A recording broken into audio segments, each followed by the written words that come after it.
Добър ден и здравейте! Аз съм Чавдар Христанов и тук съм в качеството си и като водач на листа от антикорупционния блок и като така с огромно удоволствие, като човек, който да представи всеки един от листата и да каже няколко думи за всеки, който се е хванал в тази нелека задача да се борим с статуквото и с завладяната държава.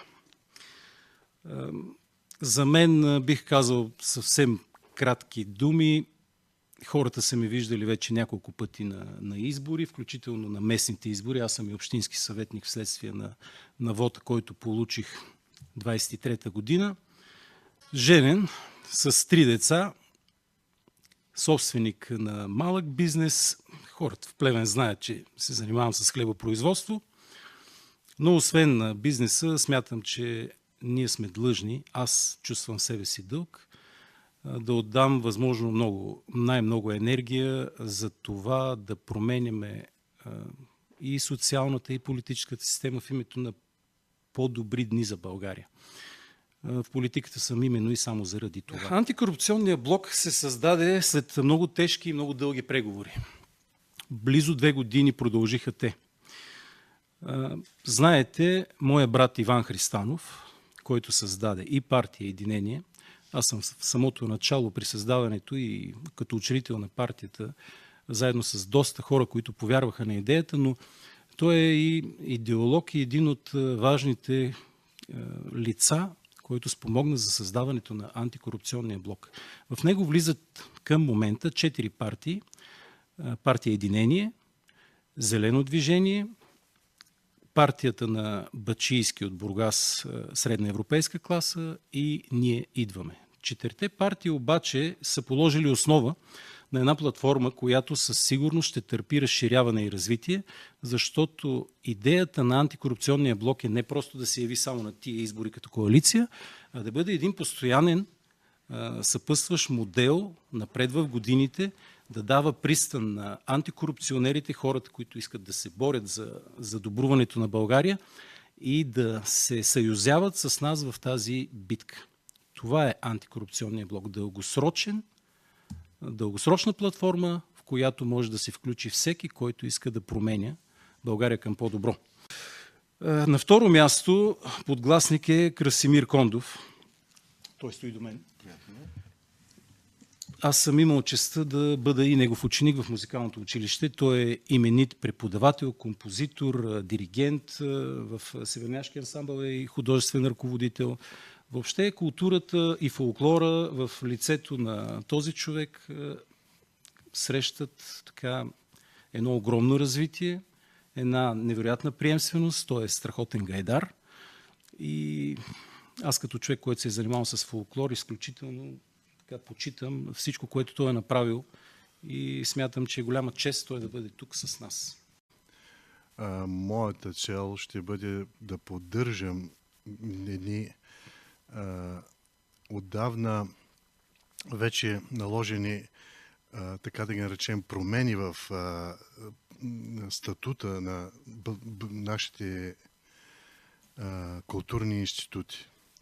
Културния фонд на България, къде отиват парите за тези проекти. Тези неща трябва да просто във времето да се изчистят и трябва да стане ясно какво ще бъде съществуването на тези културни институти. Театри, ансамбли, музеи. На 3-та позиция в листата е Калоян Йорданов. Младият човек сред нас, IT-специалист, експерт в киберсигурност и нещо, което много ме радва, млад човек, който иска да се бори и да се занимава с политика, което е рядкост в наше време. По-сериозно наблюдавам политическата сцена от 2016 година и за това време мога да кажа, че се нагледах на всякакви хора, но точно в този момент аз съм сигурен, че до мене са едни хора, които най-малкото са морални, нямат нужда от постове, точно защото те са успели в техните сфери и нямат нужда от никакви схеми или каквото и да било, но правилата са такива, че да подобриш положението в България, ти трябва да бъдеш поставен на политическа позиция. И това, което виждам в общините, в Плевен и в други забравени от властта общини също, сигурен съм в това нещо, масово държавните институции имат много слаба киберзащита. Наистина това са неща, които обществото не ги вълнува. Нали, основните проблеми са корупция, всеки си гледа прихода, но в свят, в който технологията върви напред, мисля, че тези неща рано или късно ще ни засегнат и не трябва да се игнорират. И третото нещо, и може би най-важното е, хората трябва да видят работата на Иван Христанов като министър на земеделието и храните, колко безскрупулно и по всички нива той удря корупцията. Представете си, ако има поне още 5, те са 20 министерства, представете си още 5 като него. Но за да се случи това нещо, трябва да ни дадете глас на доверие и да гласувате за нас на 19 април с бюлетина номер 12. Да.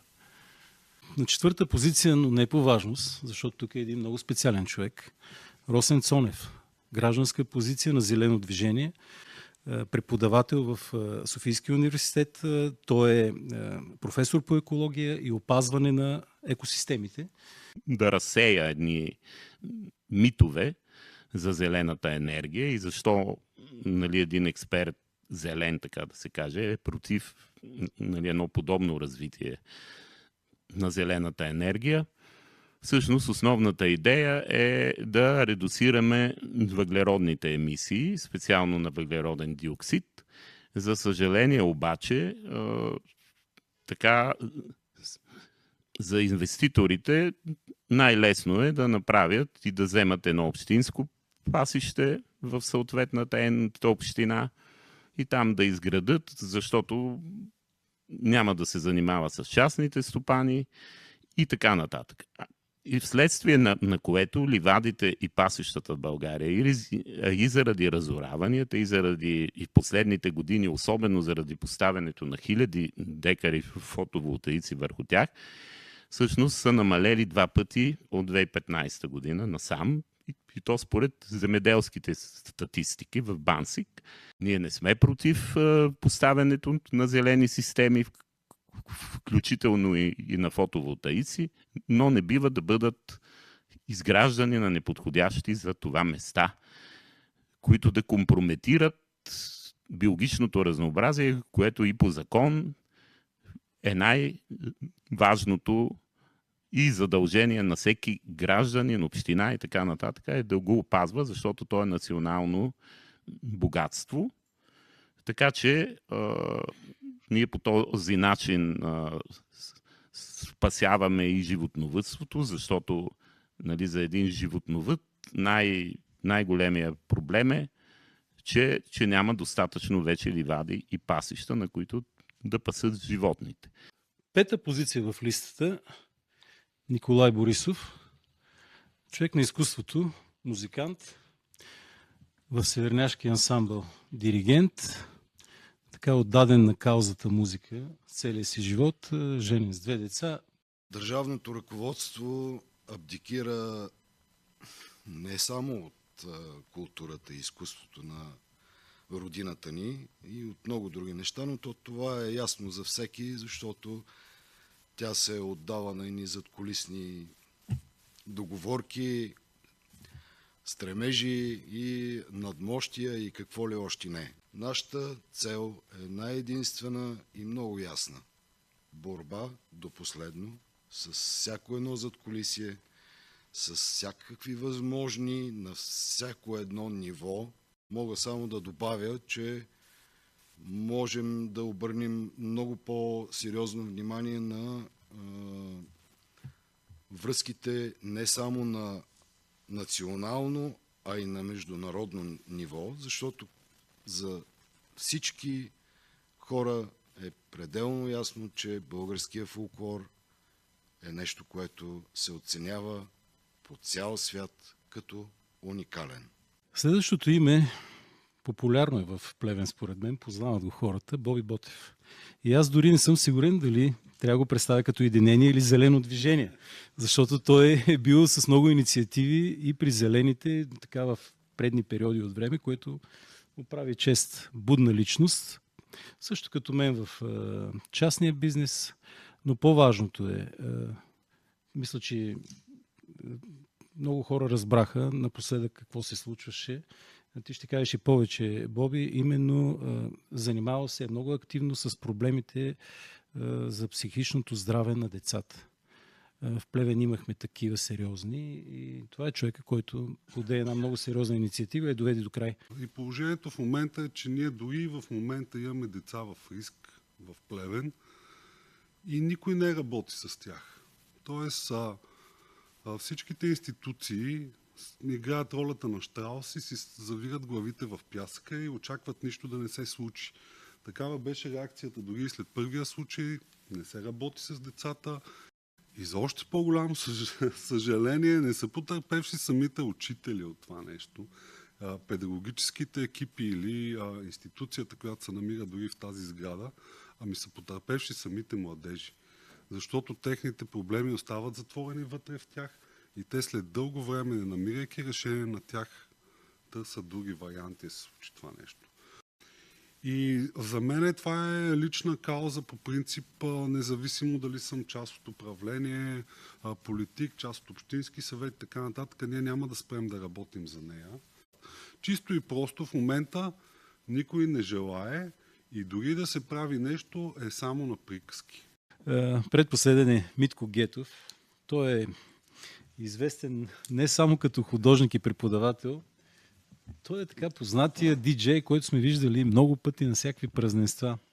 Сериозен човек, работи с деца. Изключително добре. Митко. Моята кауза е образованието. Много пъти се говори за децата, че са лоши, че не стават, а всъщност проблема не е в децата, тъй като за мен децата са една гъба, те гледат от възрастните и съответно попиват и правят това, което виждат в самите нас.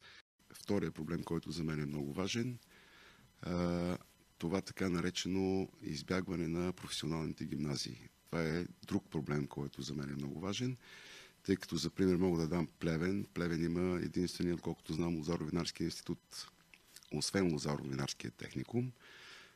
Комуникира съм много пъти с директорката, която, за съжаление, винаги ми е споделила, че не могат да направят един клас.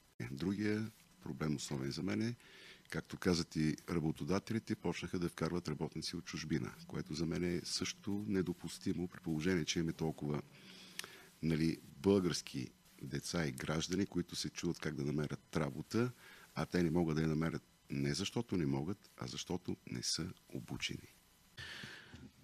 Остана Светослав Тодоров, също от Зелено движение. Еколог, магистър лесовъд, с много каузи за опазване на природата, работил в Национален парк Централен Балкан, по Натура 2000. Даже директор споделят колегите. Политиките, отправени към младите хора и по-специално възможностите на младите хора да остават в населените места, където живеят. Да има възможности и ще настоявам, разбира се, за това, от всякаква позиция, да има възможности в предвидените държавни бюджети, в държавния бюджет, в субсидиите за общините, да има младежки програми за малки проекти, с които хората, след като завършват или когато вече са достатъчно така осъзнати и имат яснота какво искат да правят, да могат да изпълняват някакви малки проекти. Това е важно за всеки гражданин, разбира се, но особено е важно за младите хора, тъй като така те могат да намират реализация на своите идеи и сигурен съм, че тези идеи ще бъдат в полза на обществото. Един от най-големите проблеми, който нямам сериозно и ясно обяснение защо не е решен до момента, това е водоснабдяването на град Плевен. Аз съм от Плевен, помня като ученик, края на 80-те години пак имаше режими и за толкова години, при толкова милиарди усвоени средства, държавата и местната власт да не са успели да подменят системата, да не са успели да опазят съществуващите и да модернизират съществуващите кладенци и източници, това за мен е абсолютно безхаберие. И с това ще завърша. Тук е основният акцент. Иван Христанов, който е министър на земеделието и храните, направи изключително бързо това, което години наред не можеха да направят редица министри. И то е, че напоителни системи ще си свършат работата и ще бъде напълнен язовир Горни Дъбник. Той е пряко свързан с Сопот. Това е така наречения канал М1. Там с Иван, още преди той да стане министър, разкрихме едни сериозни корупционни практики, които са свързани с така и с Пеевски, и с Таки. Казвам го открито, тези имена трябва да се спрягат с равенство помежду им. И плевенчани останахме 2 години без вода заради мафията. Оставете, че кмета не знае какви инвестиции иска да направи и се влияе от вожда, който го е сложил тук да ни управлява. Това ще прави антикорупционния блок утре в управлението. Това, което прави Иван днес в това министерство. Той прави показно. Какви сме ние, какво бихме правили във всички министерства? 20 на брой. Ако всеки, който е от страната на фронтовата линия, от която сме и ние, срещу Пеевски, Борисовския модел мафиотски на управление, добре дошъл, защото ние сме от тази страна барикадата само по една причина. Да обезглавим този октопод веднъж завинаги. И накрая, след като премахнем мафията, тогава можем да говорим за антикорупционно променение на закони, на правила, така че България да потече в правилния режим на работа. Ние сме богата държава. Много богата. Но сме жестоко ограбвани. Антикорупционен блок номер 12. Каузата е България.